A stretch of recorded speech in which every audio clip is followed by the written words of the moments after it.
I would like to define today about the features or the meaning or the essence of life. What is life? Can you ask your seatmate today? Just give your seatmate one meaning or definition. What is life? Come on. What is life? Are you alive? Amen. What is life? You see, we know that life is a blessing. Right. But to truly understand that blessing is another level. Yes, sir. All of us are alive. We all have life here today. Amen. But to understand the essence of that life is a whole different level. Amen. And my task today as the servant of God is to help you understand the essence of that life that has been given to us. Amen. So let me share with you 6 important facts, biblical facts, and real talk facts about life. Amen. What is life? Ano ang buhay? Now, number 1, take note of this. Life is a gift. Amen. You agree with that? Amen. Life is a gift. Ano sa Tagalog ang gift? Buhay ay regalo. Yung buhay mo, regalo yan. Ang ibig sabihin, may nagbigay. Yes, sir. How can it be a gift if nobody gave it? So you did not self-exist. You did not create your own life.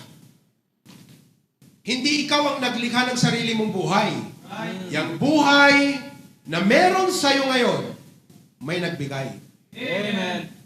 And it is only right that we recognize and acknowledge today who gave our life. Sino sa inyo, binili nyo yung buhay nyo? Come on. Kahit marami kang pera, hindi mo binili yan eh.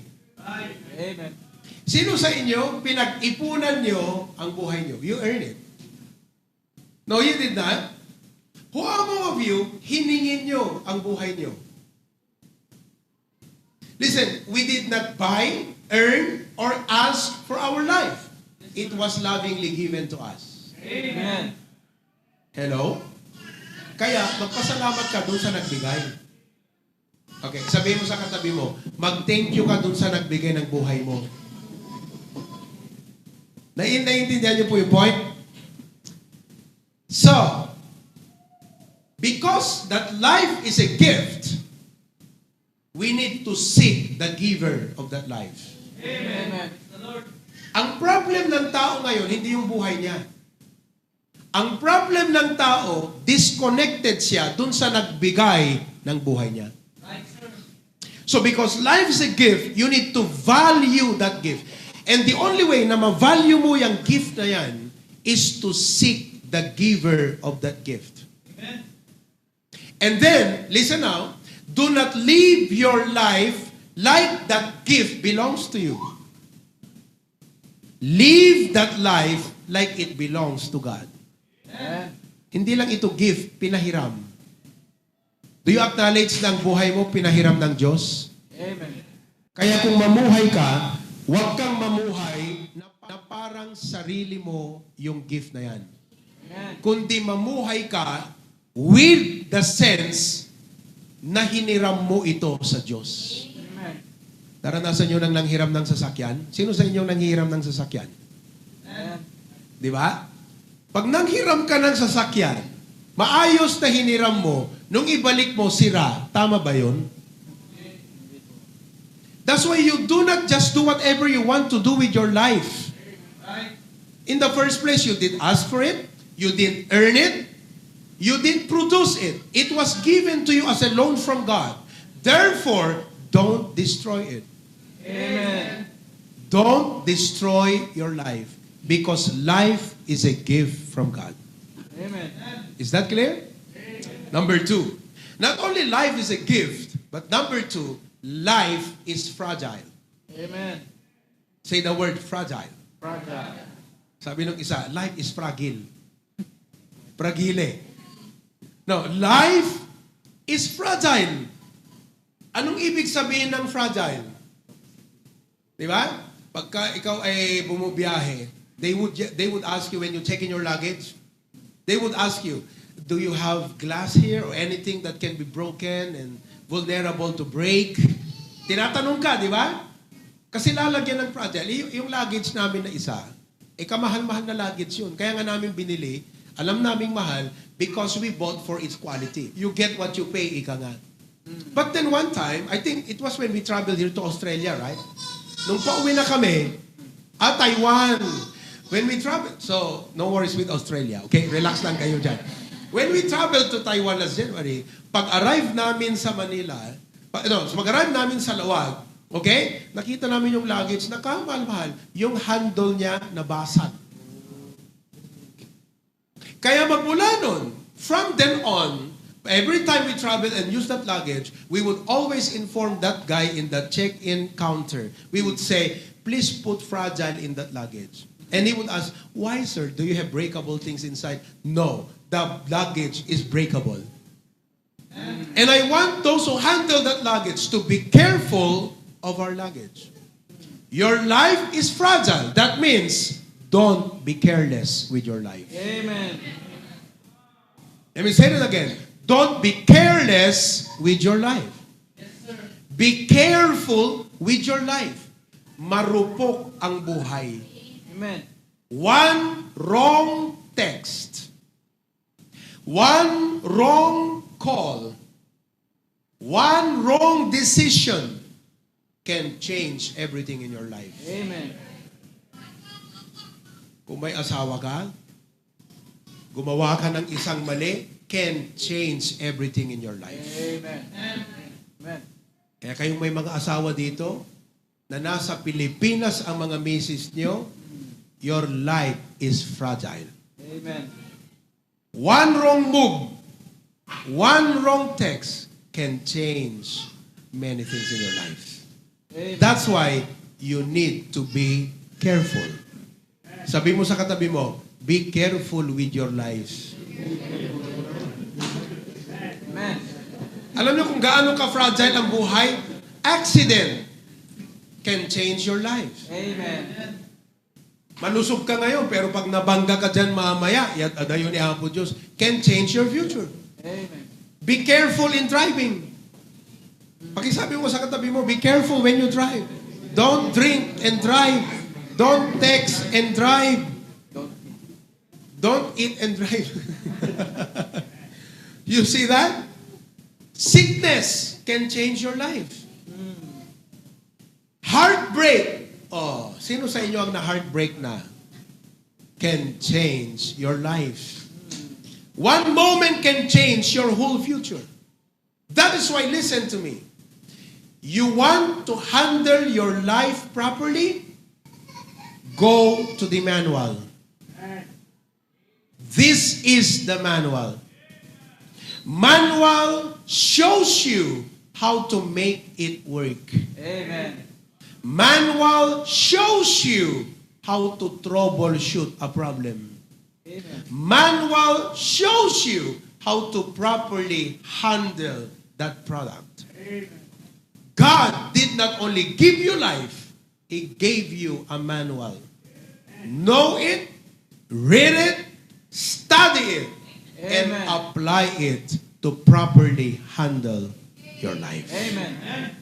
Huwag kang nakikinig lang sa sinasabi ng barkada mo, masisira ka. Amen.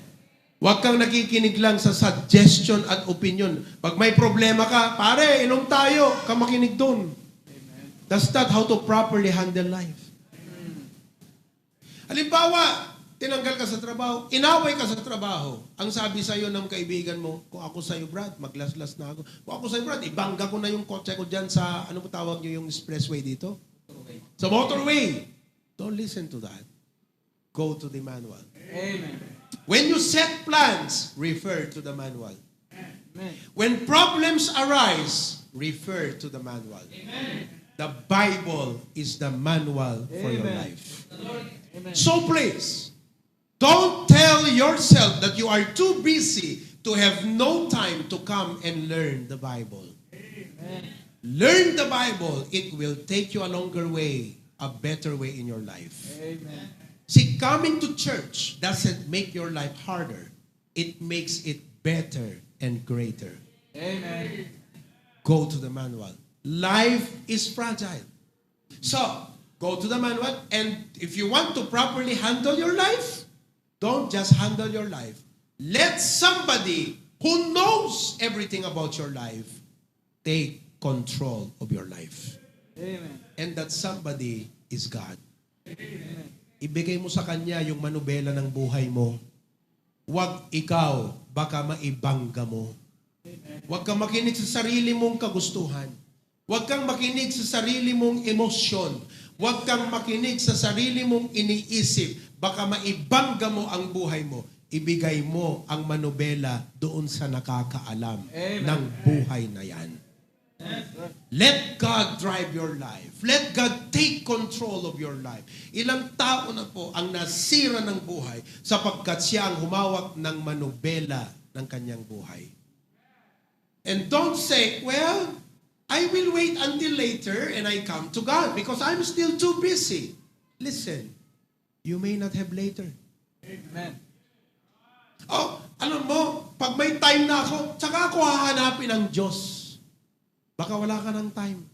Amen. Kasi nga sa kamalian ng mga pasya mo sa buhay, masisira ka na. Huwag mong antayin mangyari yun. Young people, adults, and everyone listening today, life is fragile. One mistake can change everything. Amen. One wrong decision can change your future. Handle it with care.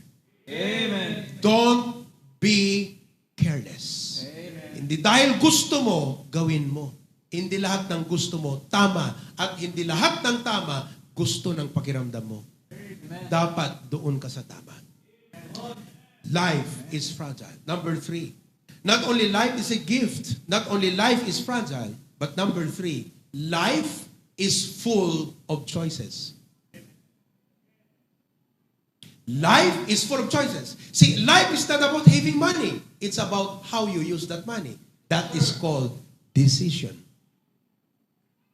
Life is not about, having a family. It's about how you lead that family. That is called decision making.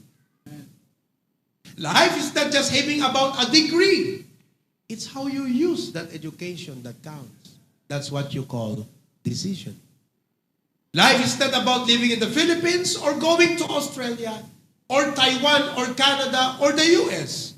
It's what you do wherever God puts you that makes the difference. That is called decision. Kaya kahit nasa Australia ka, kung mali-mali ang ginagawa mo, walang magandang resulta. Amen. Ulitin ko yan. Kahit nasa Australia ka, kahit nasa Canada ka, kahit nasa Hawaii ka pa, sabi nila paradise of the world. Kahit nasa Middle East, kahit nasa Europe ka pa, kung mali-mali ang mga desisyon ng buhay mo, walang tamang resulta. Amen.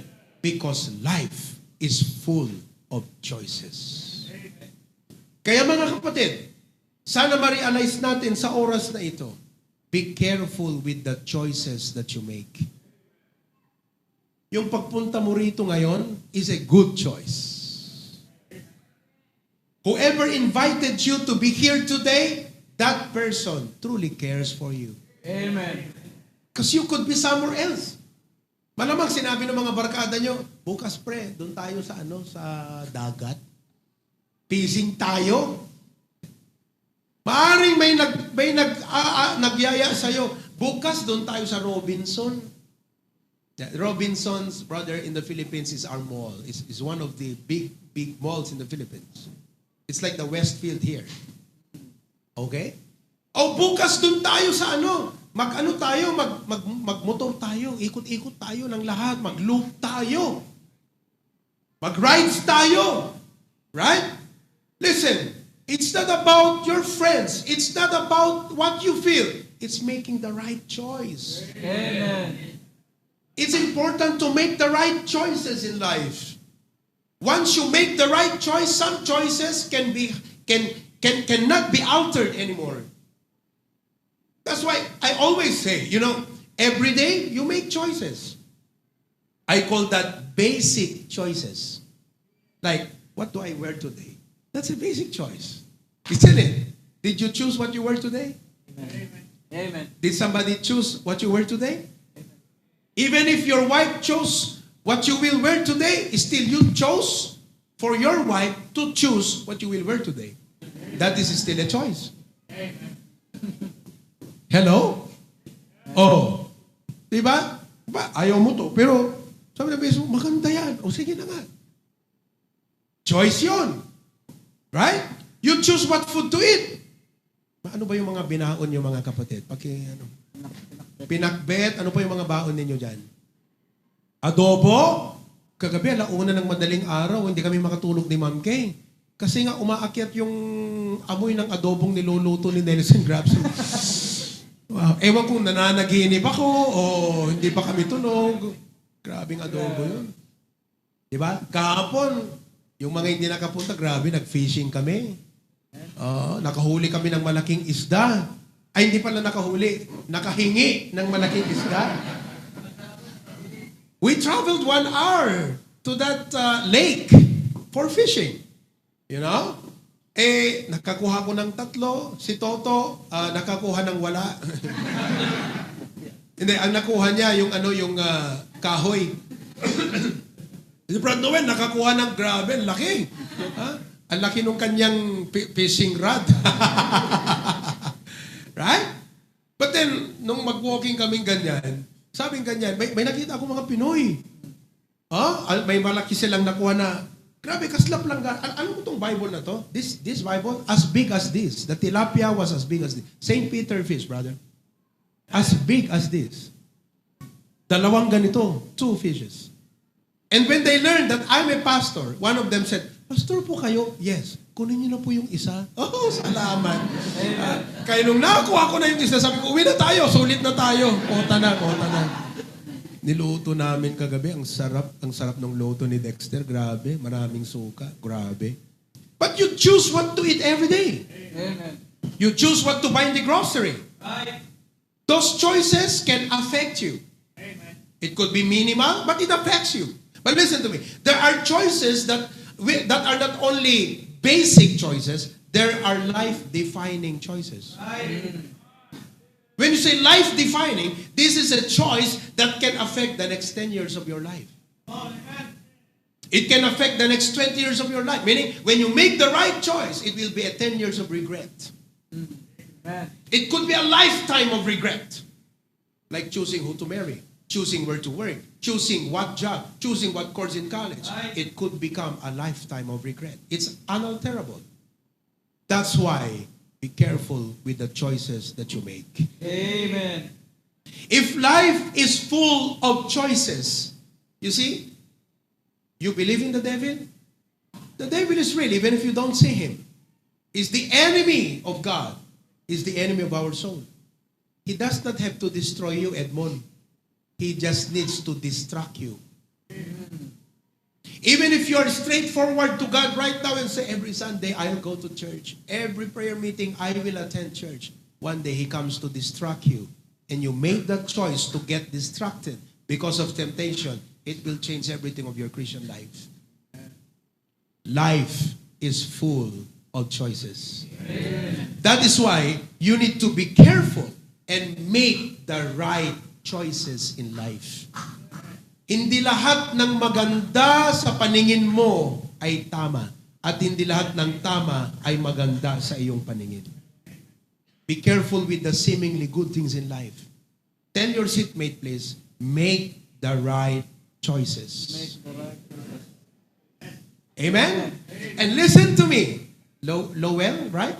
With God, you can never be wrong. Amen. When you choose God, you can never be wrong.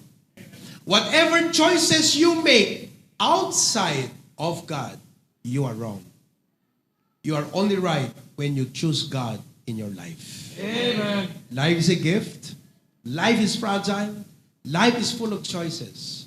That is why you cannot make good choices if you're not listening to the right voice.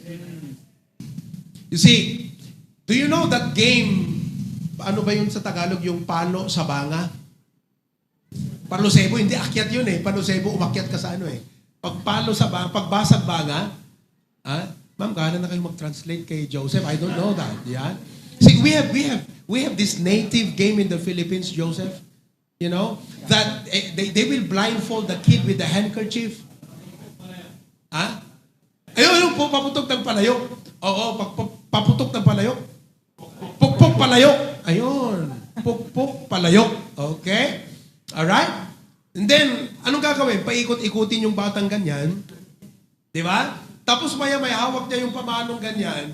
Ano yung sayo ng mga bata? Right! Kanan, kanan, kanan. Yung iba sabi niya, left, turn left, turn left. And he's confused. He doesn't know what to do. And then somebody will just say there, come on, hit it!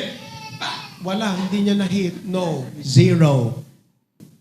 Do you know the secret to that? Before your turn, go and talk to a friend you can trust. Amen. And tell him, you tell me, okay? I can recognize your voice. When you say right, I'll turn right. When you say hit it, I will hit it. I don't care what everyone else say. I will only listen to you. Amen.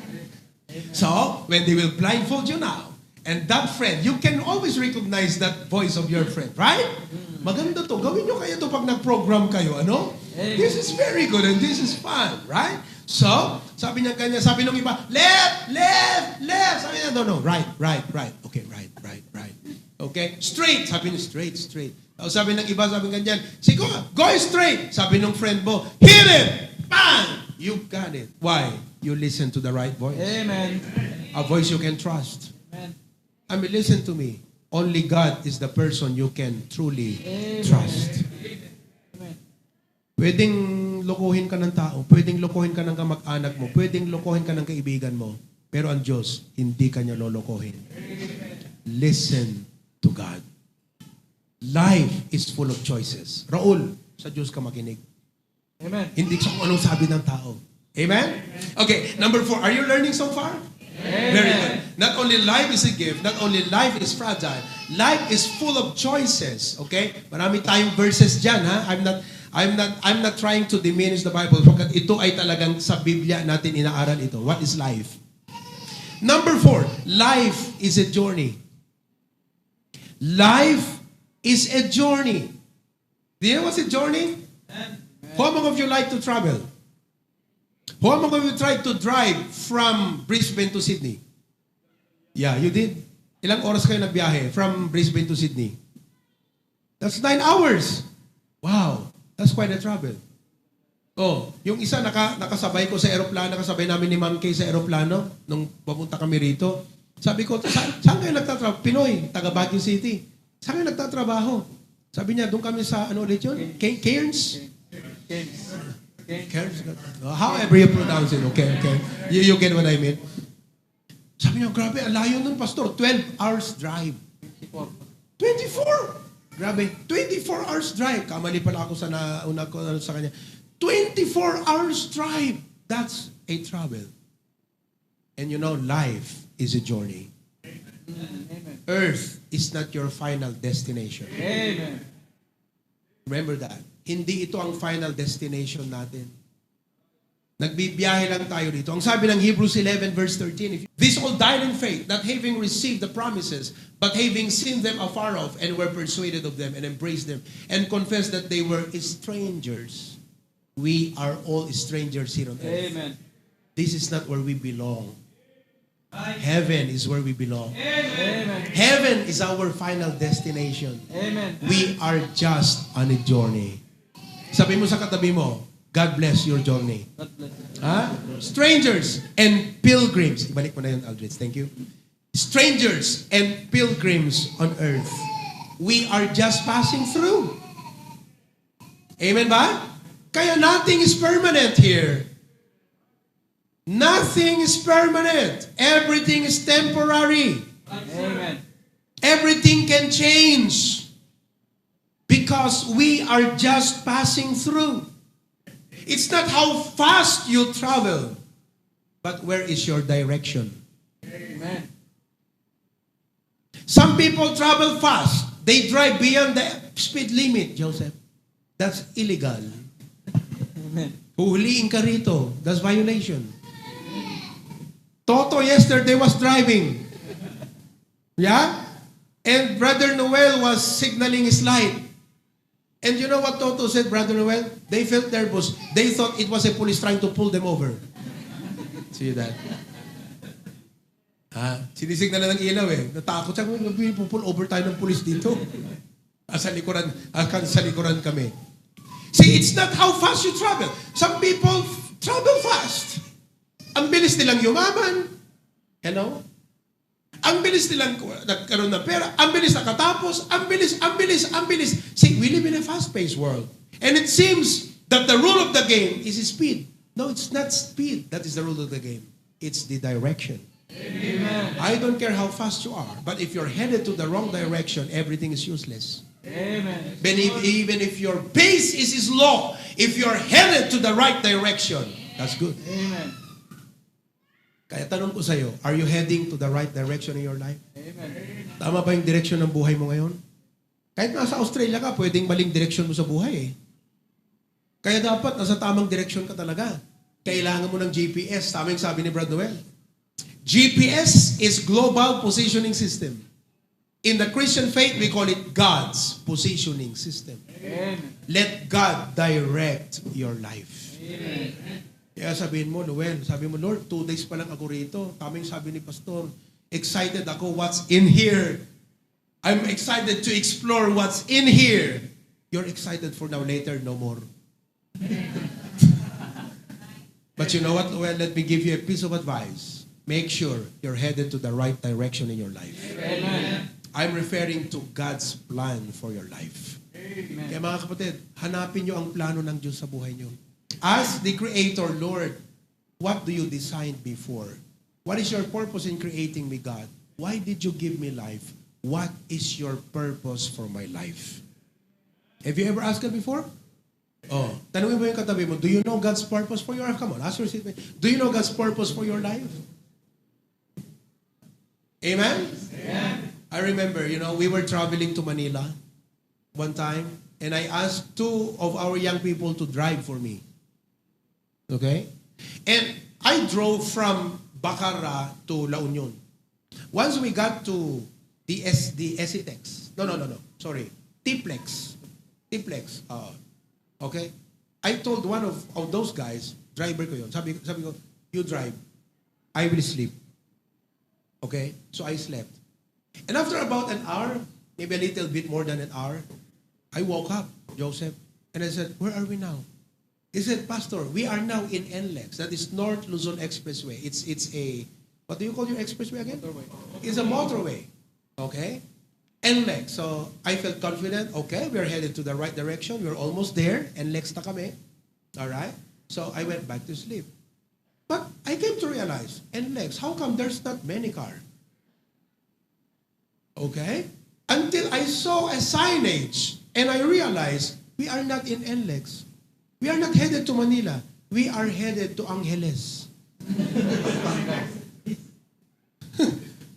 Di ba? Iba pala yung napasukan ng driver. Hello? See, there are 2 kinds of lost people. Those who are lost and are aware they are lost. Some are lost. They don't even know they are lost. Amen. They are just enjoying driving. They are already lost. Palayo ng palayo sa buhay. The longer you drive on the wrong direction, the harder it is to get back to the right path. Amen. Kaya ako sa'yo, hanapin mo ng right path ng buhay mo, doon ka manatili. Amen. Life is a journey. Amen. Amen? Are you glad you're in the right path? Amen. You may not be rich. There will come a time in your life. May Amen. season ka rin. Huwag kang magmadali. Amen. Sabi mo sa katabi, huwag kang magmadali.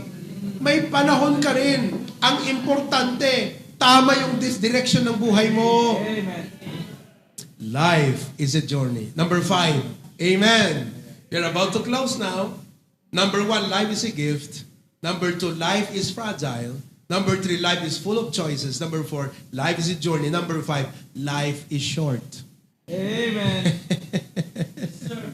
Life is short. Amen. 70 years humanly is long life, but that is still short. See, how do you know life is short? Because I compare it with eternity. Eternity is boundless, endless. Your 70 years here is nothing compared to eternity. Amen. Do not waste your life. Short life, make it count. Huwag mong aksayahin ang maikling buhay mo sa lupang ito. I-maximize mo yan. Amen. Hello? Utilize it. It's not the duration. It's the donation. Amen. How you have made your... Listen, life is a blessing. But you need to discover how to make that life a blessing to others. Especially for God. Amen ba mga kapatid? Amen. Oh, life is short. Kaya, tingnan mo kung pumunta ka sa Woolies. Ano ba yung Woolies?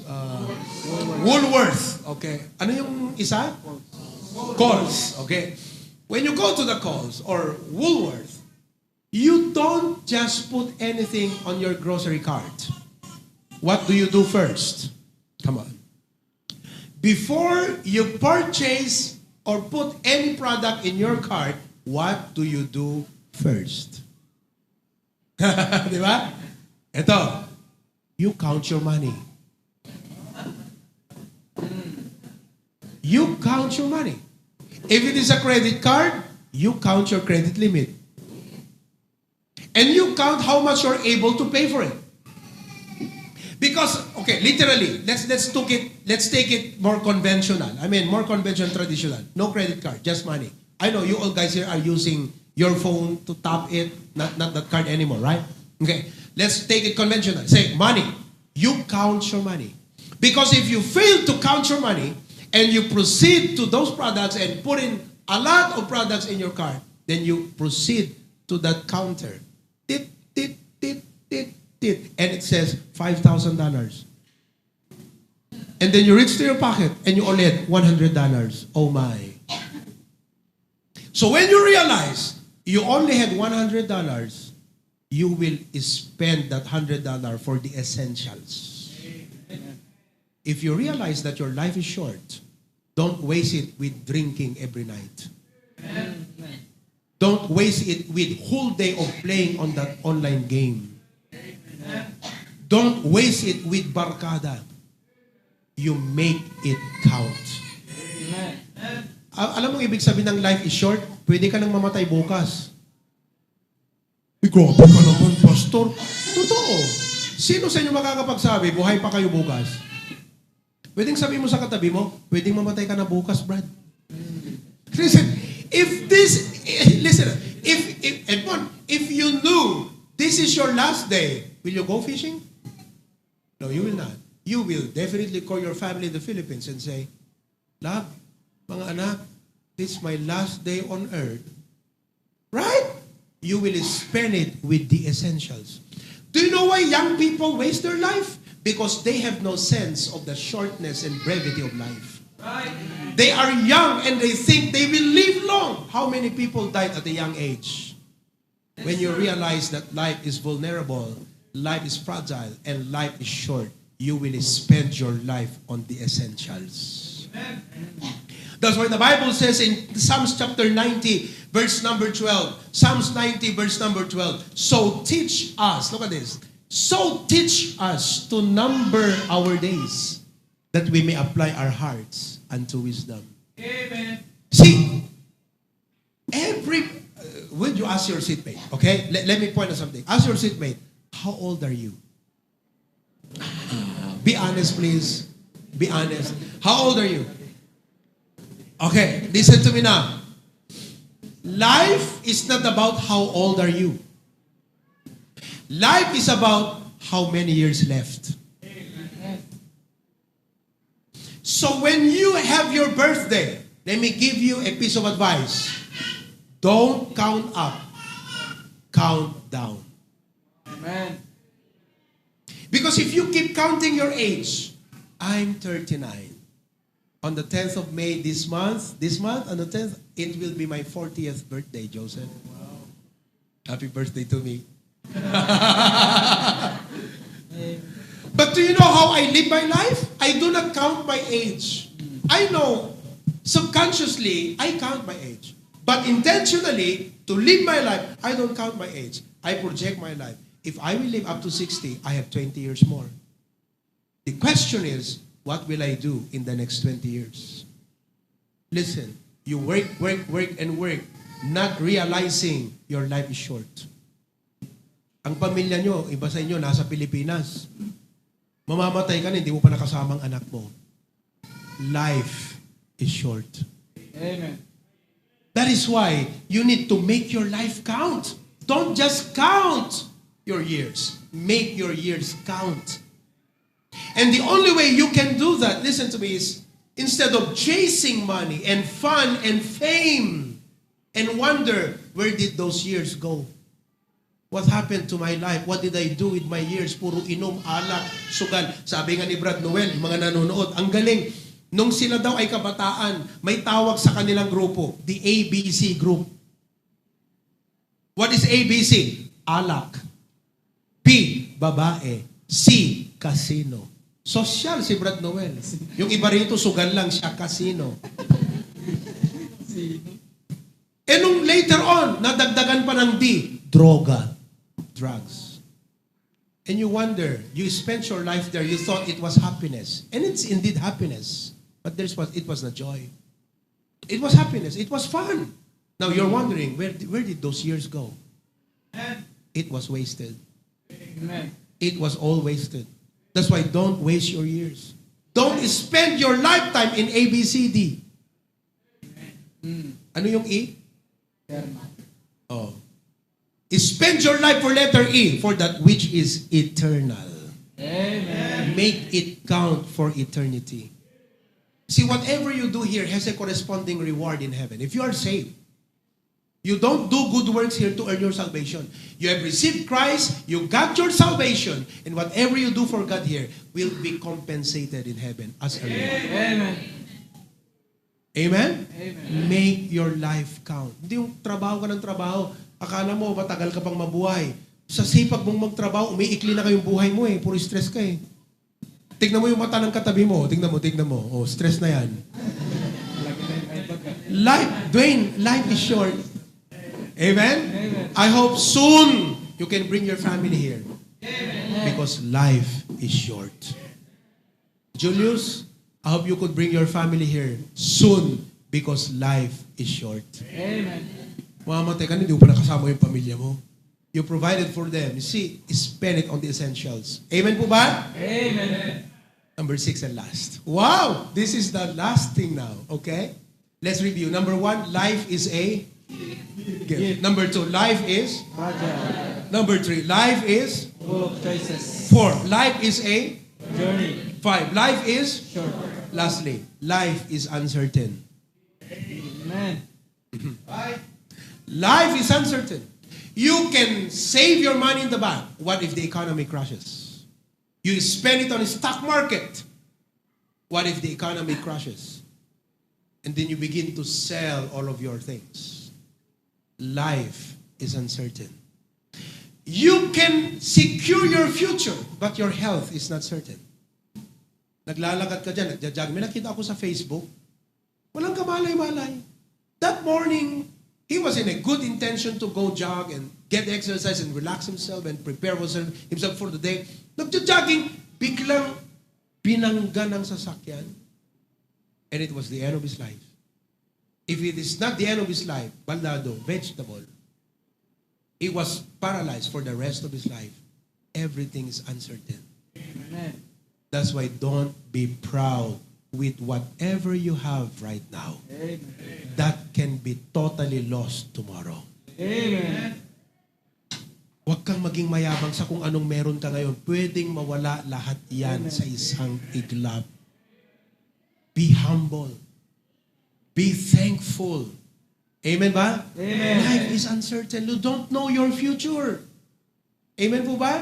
Amen. Oh, sino sa inyo ang mga student visa pa dito? Taas ang kamay. Ayan, life is uncertain.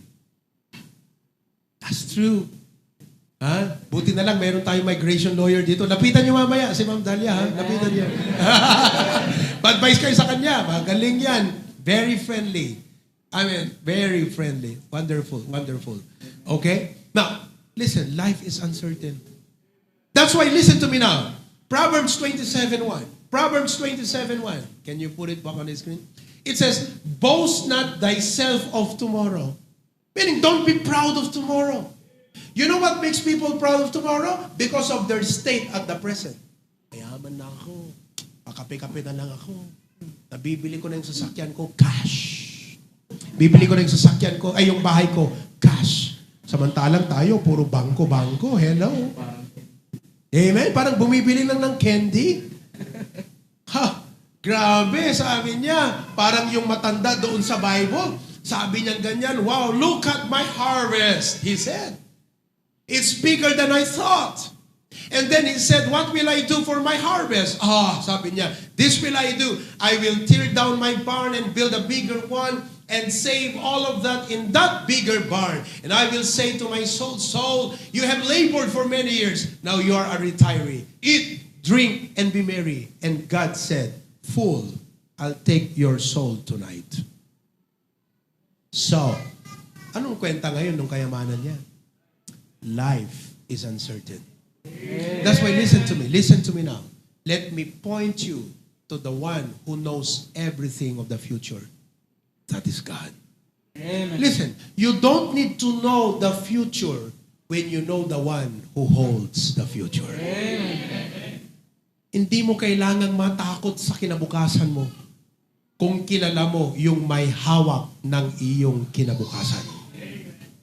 Kahit ano pang mangyari sa ngayon at bukas at next week, huwag kang mangamba kung kilala mo yung may hawak ng kinabukasan.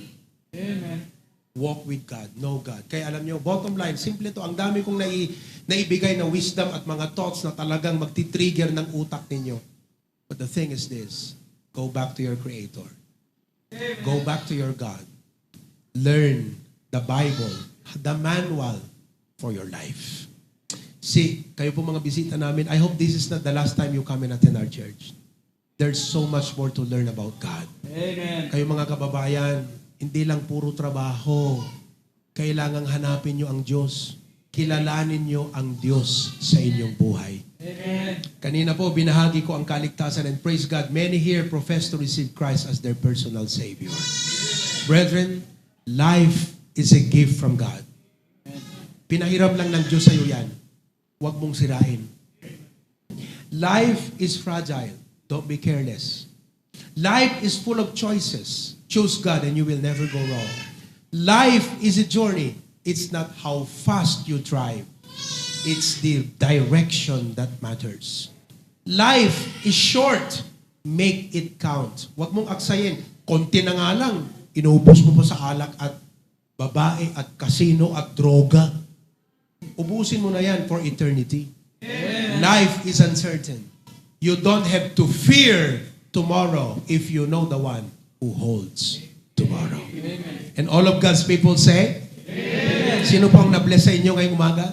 Sino ang kahit pagod sa buong linggo, pero sa preaching na ito, na-refresh ka? Amen. Grabe. Let's bow our heads in prayer. Heavenly Father, we thank you so much. And as we pray, brethren, I want you to just bow your head and thank God for this message and say, God, my Creator, my God, my Savior, my Lord. Salamat sa message ni Pastor sa amin. Salamat na ipinaintindi mo sa amin ang totoong kahulugan ng buhay. Thank you, dear God. Ayaw kong sayangin to, ayaw kong aksayahin, ayaw kong sirain ang buhay na ito. I want to make this life count. Show me the people you want me to help. Lord, show me the things that you want me to do. Show me your plan for my life. Help me, Lord, live in accordance to your will. Oh, Lord God, once again, thank you. Thank you, thank you, thank you. This kind of message is a message of a lifetime. It's not like every day we hear this kind of message. It's not like every week we hear this kind of reminder. But this one-time message can make a difference in our entire lifetime. That's why, dear God, hindi kami pwedeng magkamali. We will choose you. We will choose the Bible. We will have a relationship with you. We will know you more. We will grow in our knowledge of you and in the Word of God. Thank you, dear God, for your blessing. Thank you for giving us life. Help us know and learn how to make this life a blessing to our families, to our church, to the community, to the people around us. Show us how to live this life according to your will. In Jesus' name we pray. Everyone says, Amen.